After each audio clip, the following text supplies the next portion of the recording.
For over a century, one family controlled the legal system of South Carolina's Lowcountry like feudal lords. They decided who lived, who died, and who walked free. But on June 7, 2021, that dynasty came crashing down in the most brutal way imaginable. Two bodies, a hunting lodge, and a web of lies so complex it would take the most sophisticated investigative techniques to unravel.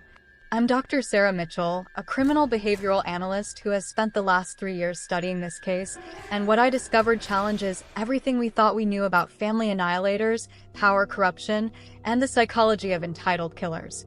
This isn't just another true crime story. This is the systematic destruction of America's most powerful legal dynasty, and the evidence suggests the killer had been planning this for much longer than anyone realizes.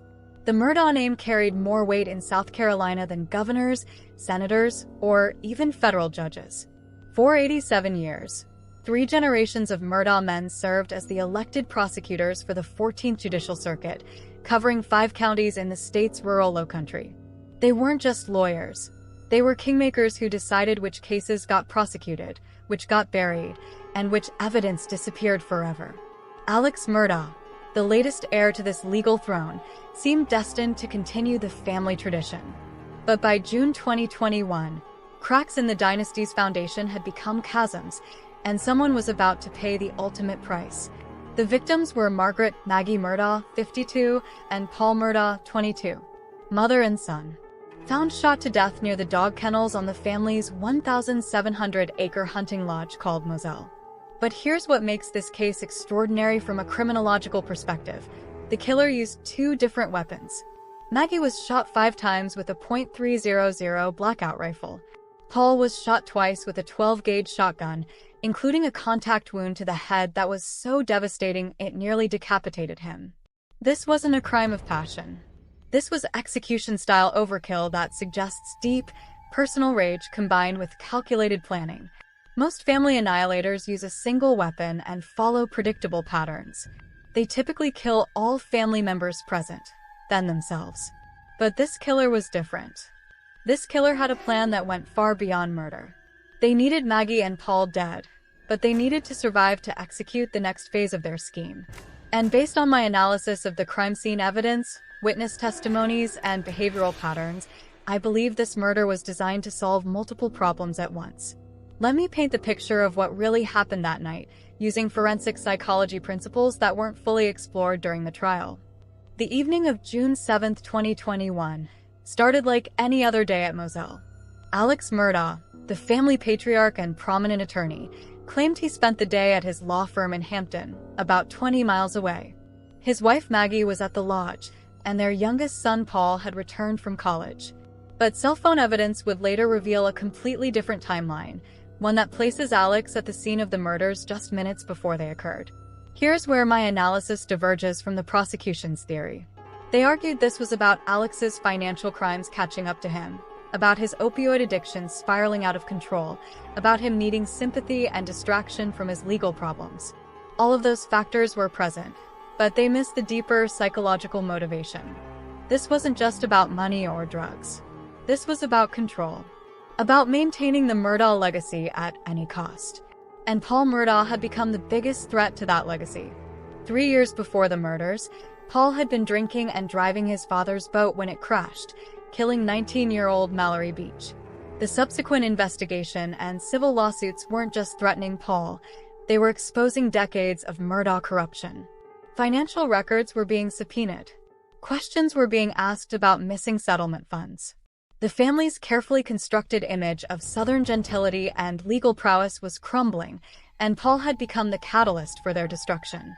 From a behavioral analysis standpoint, Alex Murdaugh exhibited classic signs of a narcissistic personality disorder combined with antisocial traits.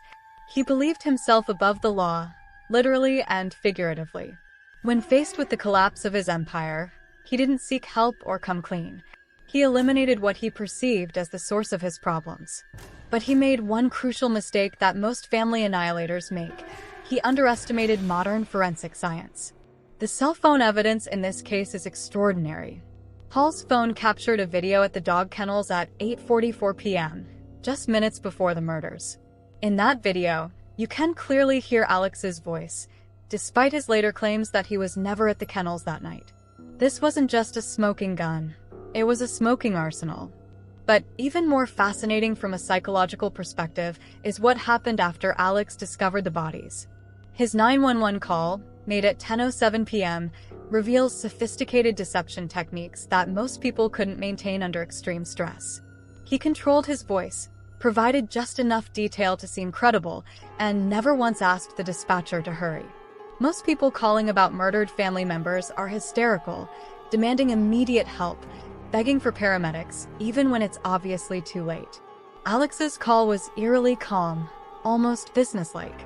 This suggests either complete emotional detachment or extensive pre-planning of his response. But here's where the case gets even more complex. The investigation revealed that Alex had been systematically stealing from his law firm and clients for years. Conservative estimates put the total at $8.8 million, but some experts believe it could be much higher. He was feeding a $1,000 a day opioid addiction, maintaining multiple properties, private planes, and a lifestyle that required constant infusions of other people's money. By June 2021, his house of cards was collapsing. The timing of the murders is crucial. Just hours after Maggie and Paul were killed, Alex's law firm confronted him about missing client funds. This wasn't a coincidence. My analysis suggests Alex knew this confrontation was coming and needed maximum sympathy and distraction to survive it. Dead family members provided both. Now, if you're finding this analysis as fascinating as I am, make sure to hit that subscribe button and ring the notification bell. Cases like the Murdaugh murders require deep psychological analysis to understand the true motivations behind these seemingly incomprehensible acts.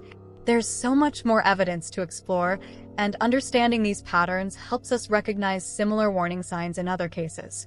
The physical evidence tells a story that contradicts almost everything Alex claimed. Blood spatter analysis shows that both victims were shot at close range, suggesting they knew and trusted their killer.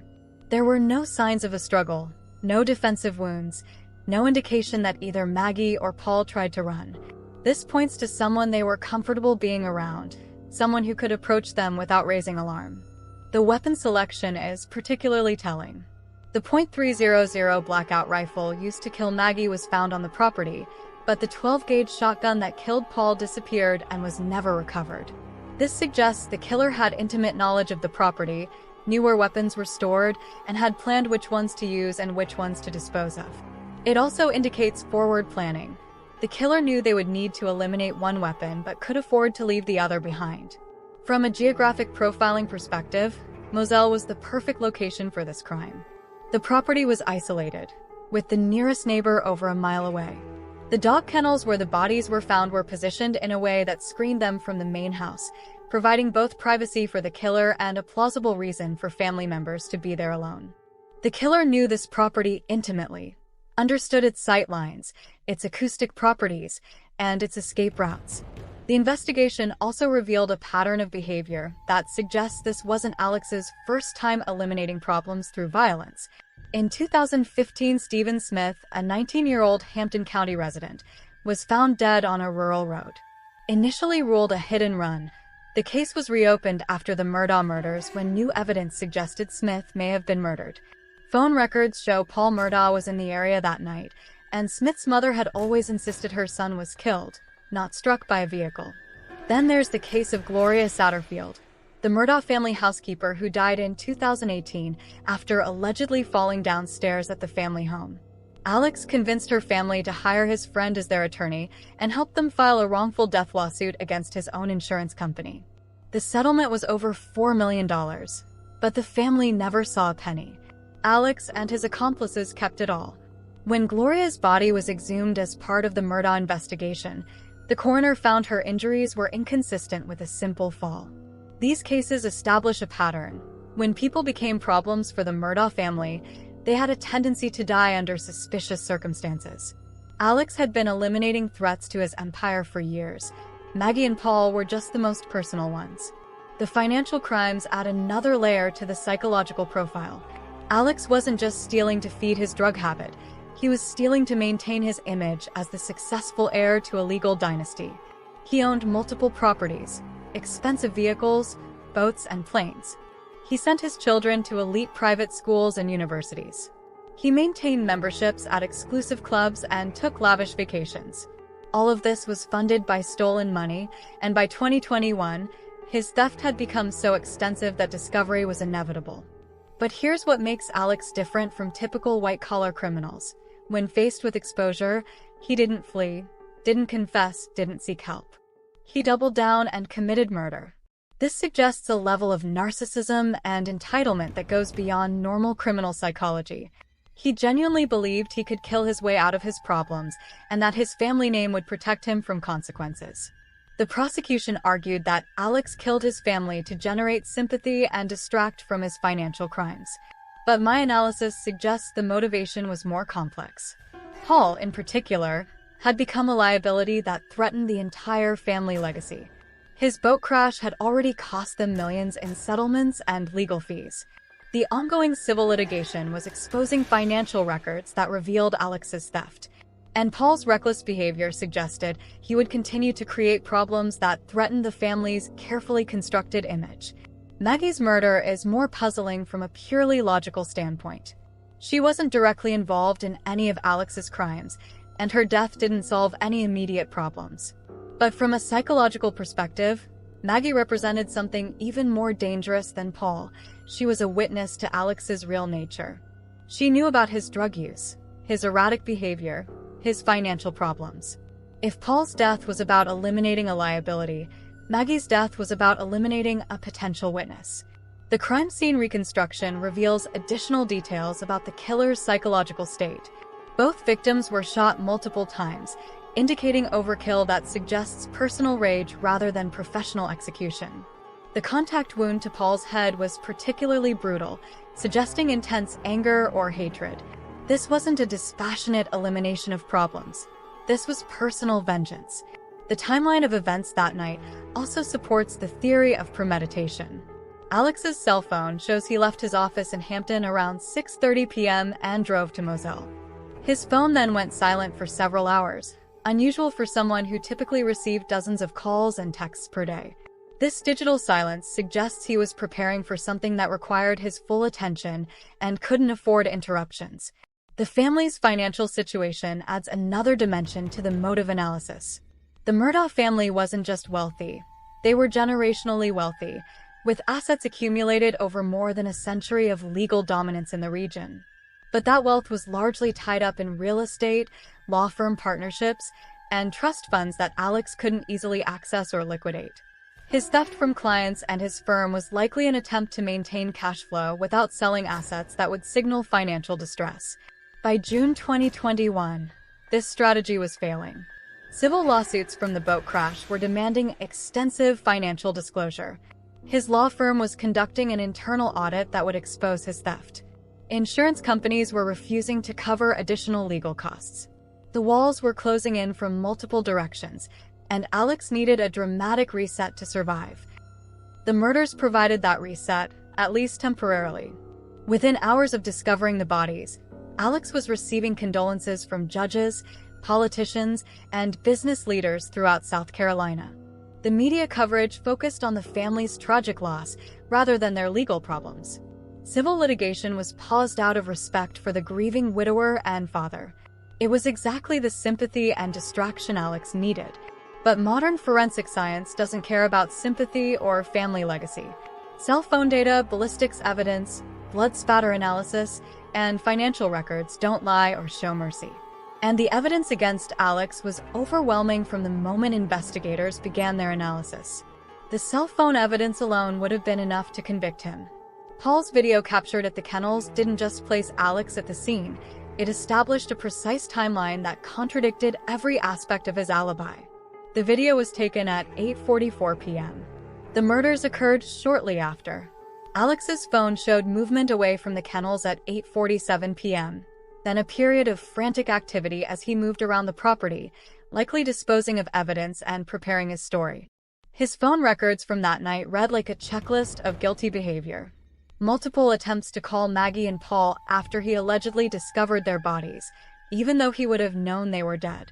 Calls to his brothers, his law firm partners, his friends, all designed to establish his emotional state and create witnesses to his shock and grief.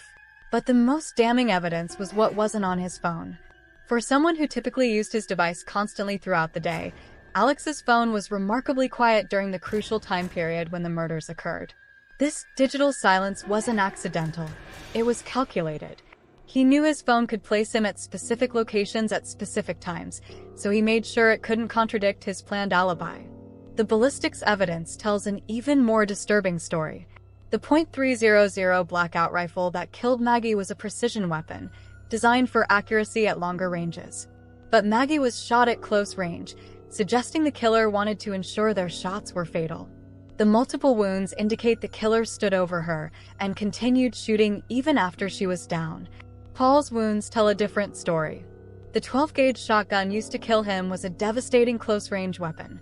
The first shot struck him in the chest, likely incapacitating him immediately. But the killer wasn't satisfied with that.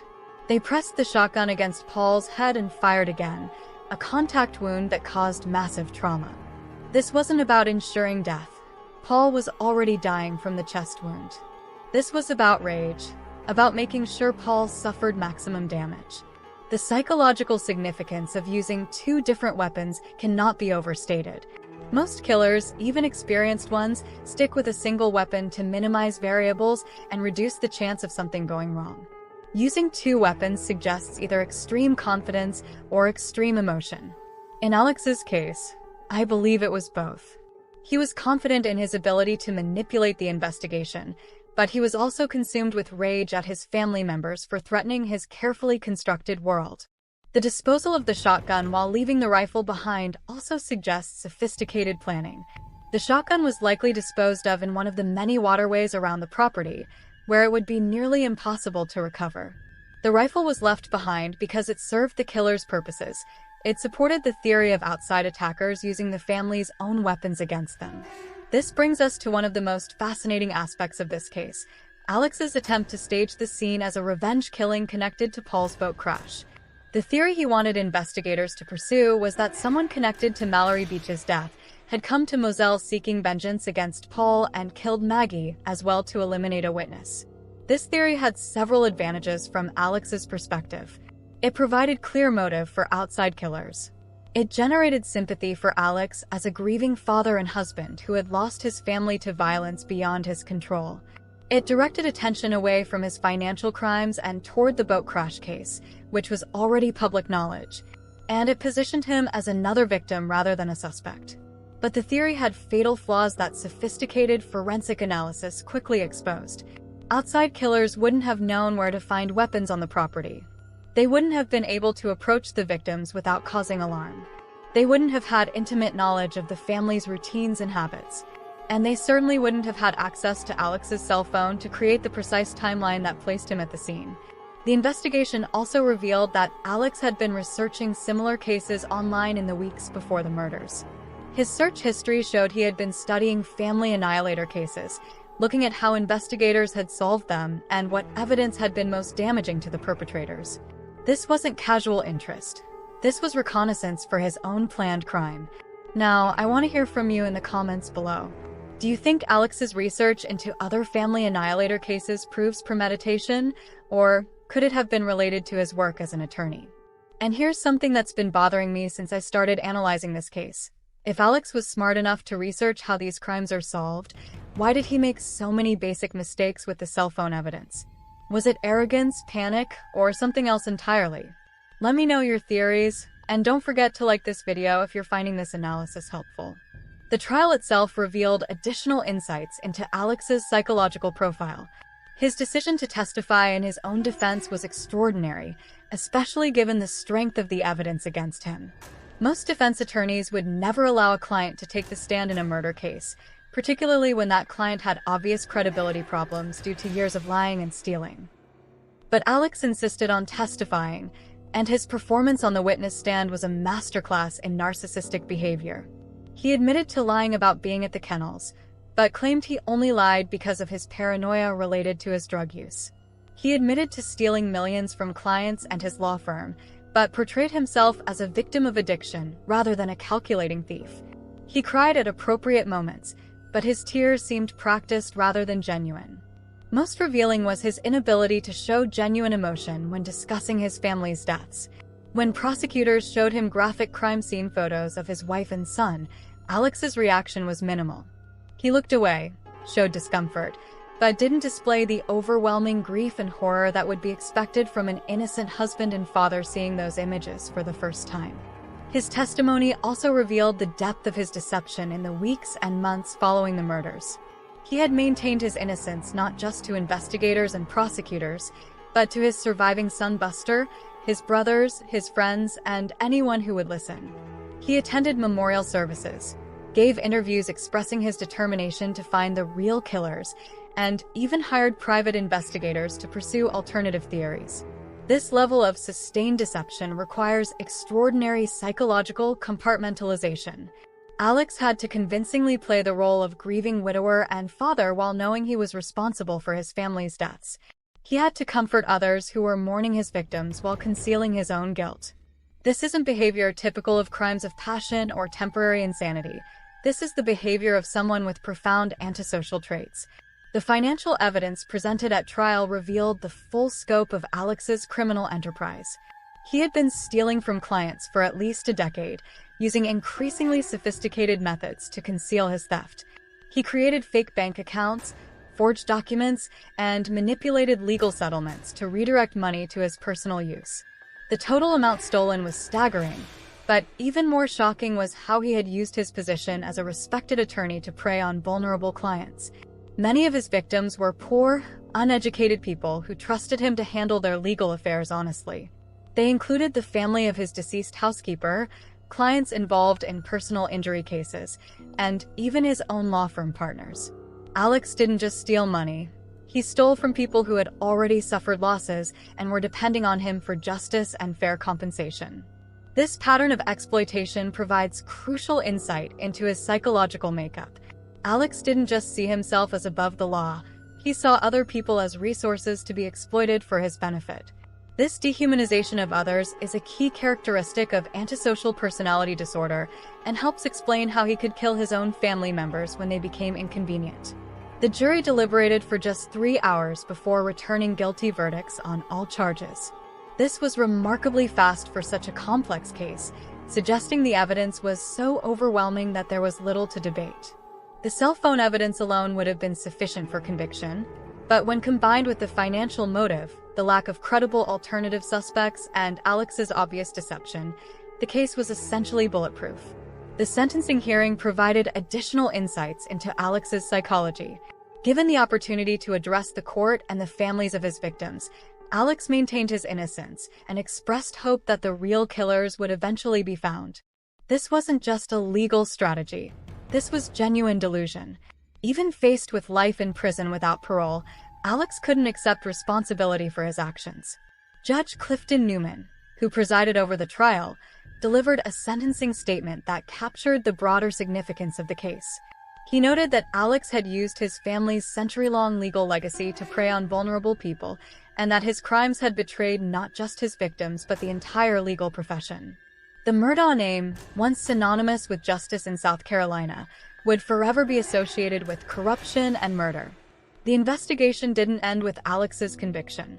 Law enforcement agencies across South Carolina began reviewing other suspicious deaths and unexplained incidents connected to the Murdaugh family. The cases of Stephen Smith, Gloria Satterfield, and others were reopened with fresh scrutiny. Financial investigators began tracing the full extent of Alex's theft and identifying all his victims. What emerged was a picture of systemic corruption that went far beyond one man's crimes. The Murdaugh family's control over the local legal system had created an environment where accountability was impossible and justice was for sale. Judges, prosecutors, law enforcement officers, and politicians had all been influenced by Murdaugh money and power, creating a network of corruption that enabled decades of abuse. The psychological profile that emerges from this case is of a man who believed himself to be untouchable, who saw other people as objects to be manipulated for his benefit, and who was willing to commit murder to preserve his lifestyle and status. Alex Murdaugh wasn't just a family annihilator.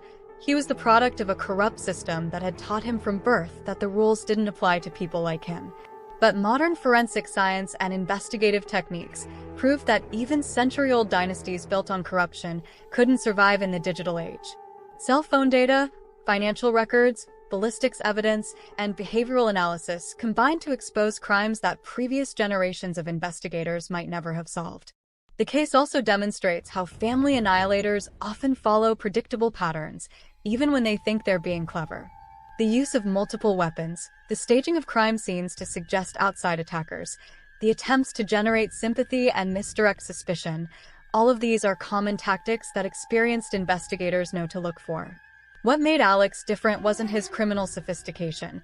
It was his position of power and his family's historical influence. He believed these factors would protect him from consequences, just as they had protected previous generations of Murdaughs from accountability for their actions. The broader implications of this case extend far beyond one family's crimes. It exposes how generational wealth and power can corrupt entire legal systems, creating environments where justice becomes impossible and victims have no recourse. It demonstrates how personality disorders like narcissism and antisocial behavior can be masked by social status and professional success. And it shows how modern investigative techniques can overcome even the most sophisticated attempts at deception and evidence manipulation. From a criminological perspective, the Murdaugh case will be studied for decades as an example of how power corrupts, how privilege enables crime, and how even the most carefully planned murders leave evidence that modern science can detect and analyze. Alex thought he could kill his way out of his problems, but he underestimated both the sophistication of modern forensic science and the determination of investigators who refused to be intimidated by his family's legacy. The victims in this case weren't just Maggie and Paul Murdaugh. They included everyone who had been exploited by Alex's financial crimes, everyone who had been denied justice by the corrupt system his family had created, and everyone whose faith in the legal system had been shattered by the revelation that one of South Carolina's most prominent legal families was built on a foundation of theft, corruption, and murder. The investigation and prosecution of Alex Murdaugh represents more than just solving a double homicide. It represents the end of an era in South Carolina, the collapse of a system that had protected the powerful at the expense of justice for over a century. The Murdaugh dynasty is over, brought down not by political opponents or business rivals, but by Alex's own arrogance and the inexorable advance of forensic science. As I conclude my analysis of this case, several key lessons emerge for both law enforcement and the public. First, no one is above the law regardless of their family name, wealth, or political connections. Second, modern forensic techniques make it virtually impossible to commit the perfect crime, especially when digital evidence is involved. Third, patterns of corruption and abuse tend to escalate over time, often culminating in violence when the perpetrator faces exposure. The Murdaugh case also demonstrates the importance of independent oversight in legal systems. When one family or organization exercises too much control over law enforcement and prosecution, corruption becomes inevitable. The checks and balances that should prevent abuse of power simply don't exist when the same people control all aspects of the system. For true crime enthusiasts and students of criminal psychology, this case offers a masterclass in how power, privilege, and personality disorders can combine to create monsters who hide behind respectable facades. Alex Murdaugh looked like a successful attorney and devoted family man, but underneath was a calculating predator who saw other people as resources to be exploited. The digital evidence in this case, cell phone data, financial records, internet search histories, provided unprecedented insight into a killer's planning and execution of his crimes. This type of evidence didn't exist when previous generations of criminals were operating, which explains how some historical cases remained unsolved for decades. Moving forward, law enforcement agencies will undoubtedly use the Murdaugh case as a template for investigating similar crimes involving powerful families or individuals. The techniques that exposed Alex's guilt, detailed financial analysis, comprehensive digital forensics, behavioral profiling, and systematic debunking of alibi claims will become standard practice in complex murder cases. The legacy of this case extends beyond criminal justice to broader questions about inequality, privilege, and accountability in American society. The Murdaugh family's century-long domination of South Carolina's legal system was an extreme example of how wealth and power can distort justice, but similar dynamics exist in communities across the country. The case also highlights the crucial role of investigative journalism in exposing corruption and holding powerful people accountable. Without persistent reporting by local and national media, some aspects of the Murdaugh crimes might never have been fully explored. The public attention generated by media coverage helped ensure that investigators had the resources and political support necessary to pursue justice regardless of the family's influence. As we reflect on the rise and fall of the Murdaugh dynasty, we're reminded that justice may be delayed, but it doesn't have to be denied. The victims of Alex's crimes, both his murdered family members and the clients he defrauded, finally received the justice that had been denied to them for so long. The corrupt system that enabled his crimes has been exposed and dismantled. And future generations of South Carolinians will grow up in a legal environment where no single family wields the kind of unchecked power that the Murdaughs once enjoyed. The Murdaugh murders represent the end of America's last legal dynasty, brought down by a combination of its own arrogance, the persistence of dedicated investigators, and the inexorable march of forensic science. It's a cautionary tale about the corrupting influence of power, the importance of accountability, and the ultimate triumph of justice over privilege. In the end, Alex Murdaugh discovered what previous generations of criminals have learned. You can run from the law, you can try to manipulate the system, you can even commit murder to protect your secrets, but you cannot escape the consequences of your actions forever. The investigation continues. The victims have been remembered, and justice has been served. The Murdaugh name will forever be associated with corruption and murder rather than legal excellence, a fitting end to a dynasty built on the abuse of power and the exploitation of those who trusted them to uphold the law.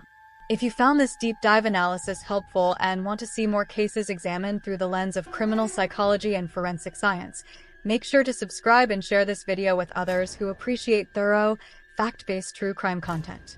The truth always emerges eventually, and understanding how it emerges helps us prevent similar tragedies in the future.